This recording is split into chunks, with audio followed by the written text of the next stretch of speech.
Oi, gente, tudo bem? Bem-vindos a mais um vídeo de Vem Segue-me Jovem. Eu sou a Gabi. E eu sou o Lucas. Eu sou o Pedro. Eu sou a Vida.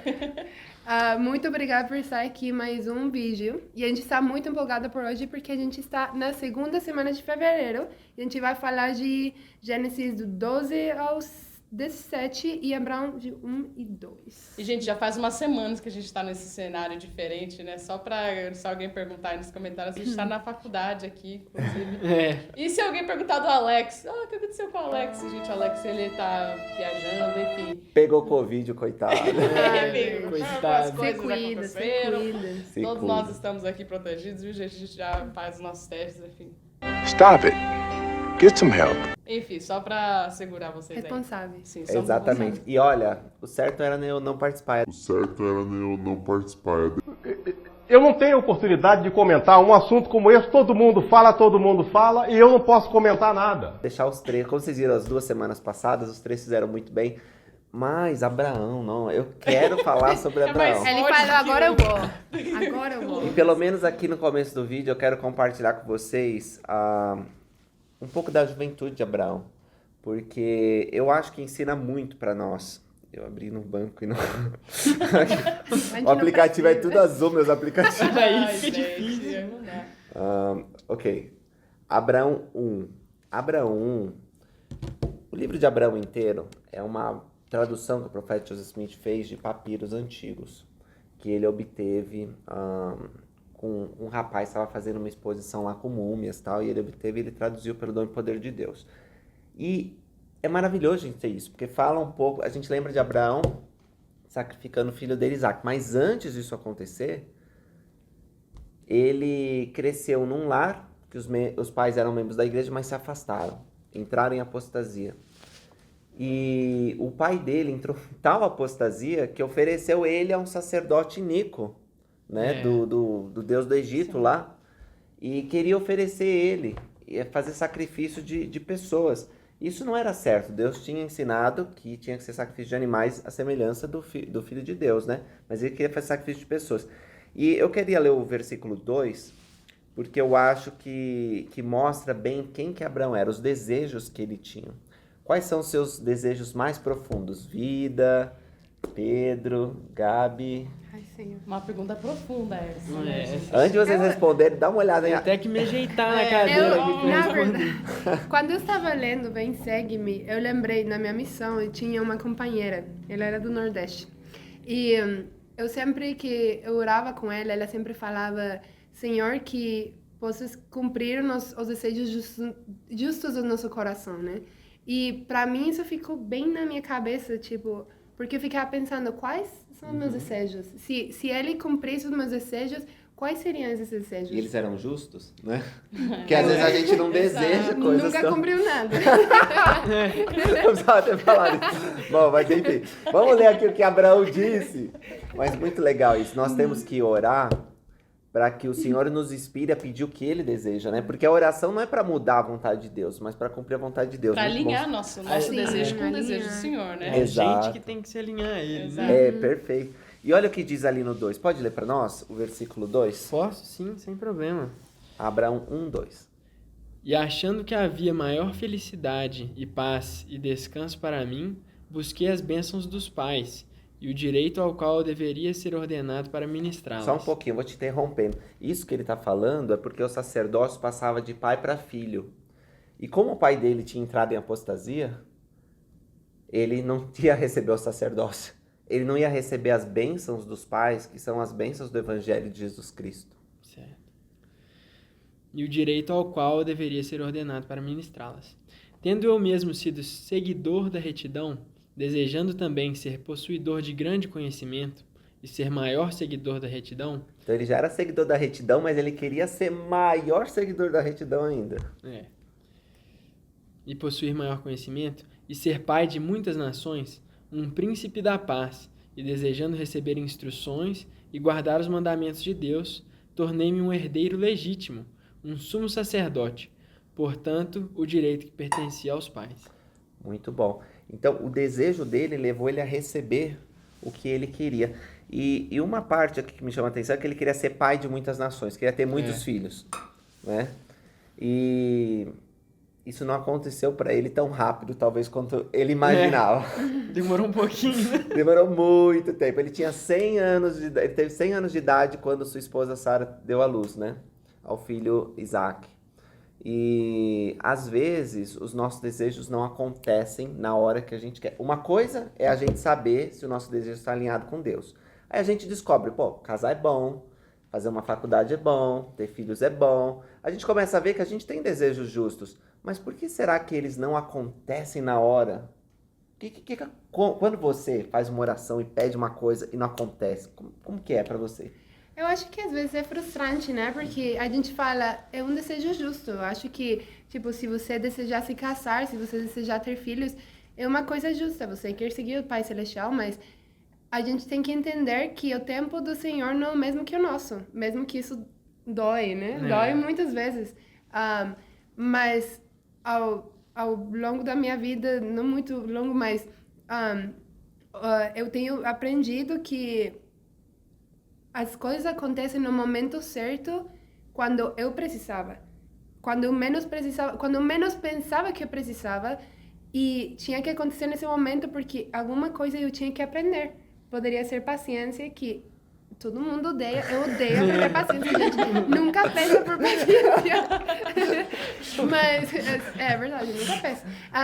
Porque nunca peça que Deus vai querer te ensinar. Então vai ter que ser paciente. Ele vai mandar. Ele ensina, né? Realmente já mais experiência com paciência já não. É a verdade, não minto.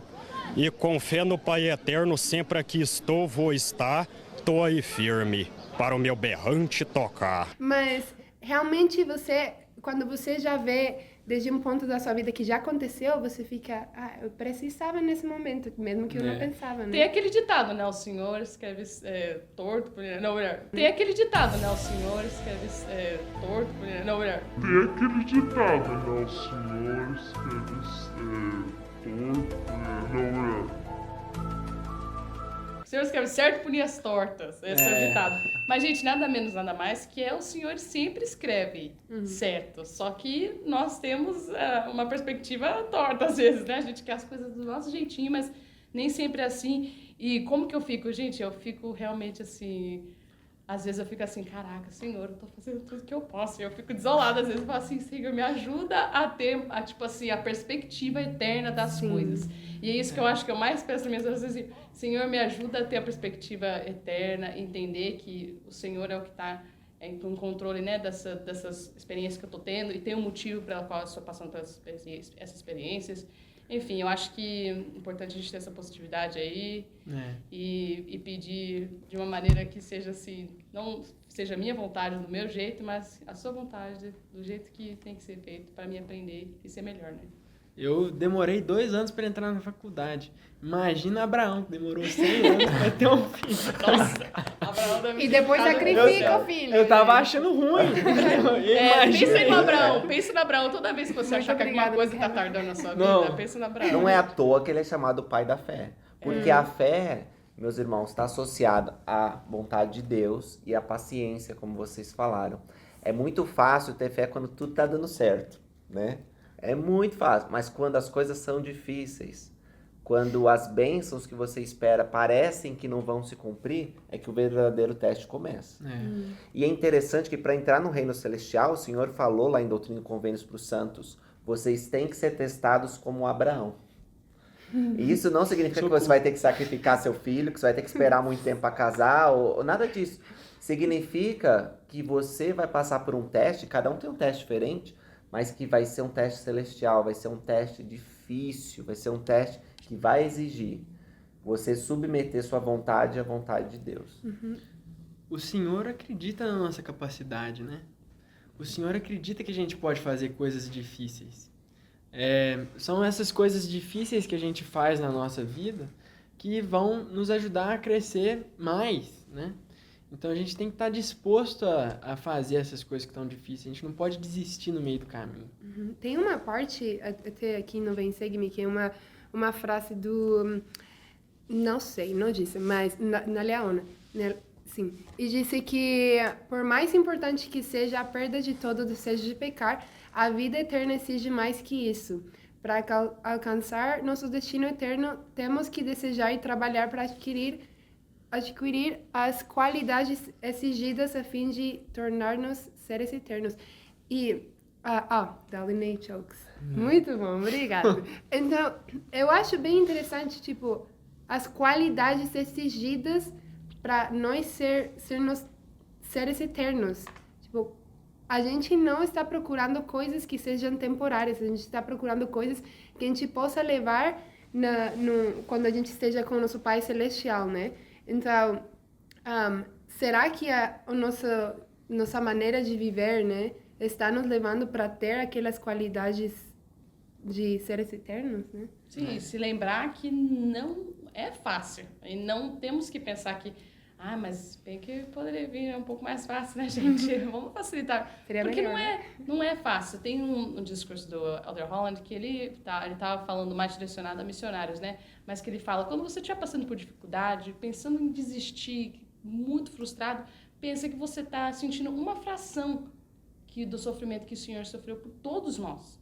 Jesus Cristo sentiu tudo isso que nós estamos sentindo hoje, e aí multiplicado por todos nós, né? Então, assim, pensa, nossa, tá sendo muito difícil mesmo, estou muito triste, frustrado, que seja o sentimento que você está sentindo, pense que o Senhor está passando uma fraçãozinha do que o Senhor passou por nós, para que nós possamos ter essa esperança, né? De um dia melhor, de que amanhã vai ser um dia novo e que nós podemos sim trabalhar para... Vai ser uma vida melhor. Vai. Uma vida melhor. Isso vai virar a frase de efeito. Nós não entendemos porque sofremos. Deus, Ele entende, Ele nos ama. E se nós formos pacientes como Abraão foi, nós vamos receber a mesma herança dele. Quando Jesus Cristo estava contando a parábola do rico e o Lázaro, que o rico foi para o inferno e o Lázaro foi para o céu, ele disse para o seio de Abraão. O seio, né, o peito, é onde fica o coração. Então, ele foi... E o coração nas escrituras é símbolo da vontade do homem, do arbítrio. Então, quando fala que ele foi para o seio de Abraão, foi para o lugar que Abraão tinha herdado, porque ele escolheu estar naquele lugar. As obras dele foram obras de retidão. Você lembra do desejo dele que ele tinha de ser maior? Eu sou seguidor da retidão, sou membro da igreja, mas eu quero ser aquele membro. Eu quero estudar as escrituras, eu quero... Não para ficar mostrando para os outros, mas para agradar a Deus, para tentar demonstrar para Deus o quanto eu agradeço pelo que Ele fez por mim. Então, Abraão, ele conseguiu isso e nós podemos seguir o exemplo dele também. Com certeza. A gente não pode se contentar com o mínimo. A gente é capaz de coisas difíceis, né? E eu acho interessante isso que você falou, porque vai também de acordo com outro tema, né, que está aqui, que é todas as pessoas que seguirem e aceitarem a Jesus Cristo vão estar inclusas nesse coração de Abraão, né? Elas vão ser aceitas, né? No convênio. E esse convênio é a coisa mais importante que a gente tem, né? Nossa relação com Deus, né? Uhum. O convênio é o evangelho de Jesus Cristo. Para entrar na família de Abraão, precisa ser batizado. Isso. E depois, nós vamos ver mais para frente, que Abraão teve Isaac, Isaac teve Jacó, Jacó teve as 12 tribos de Israel. E cada um de nós é adotado ou reconhecido a linhagem como descendente de Abraão, Isaac e Jacó. Então, a família de Deus hoje é a família de Abraão. Olha que grande bênção Abraão recebeu, né? E que nós podemos receber também, junto com ele. Pessoal, foi muito bom. Esse Vem Segue-me. Próximo, não se preocupe, vocês vão ver apenas os 3 aqui. Mas eu queria estar aqui. Foi ótimo. Se autoconvidou. Me autoconvidei, porque não aguentei. Não. Porque foi tão bom os 2 anteriores que eu falei, não, o próximo eu quero também dar uma palhinha. A gente vai pensar em te convidar. Você tá falando sério? Ih, rapaz. Putz, cara. A gente tinha pensado no seu caso. Tá bom. Perfeito. Tchau, pessoal. Até a próxima. Até mais. Tchau, tchau.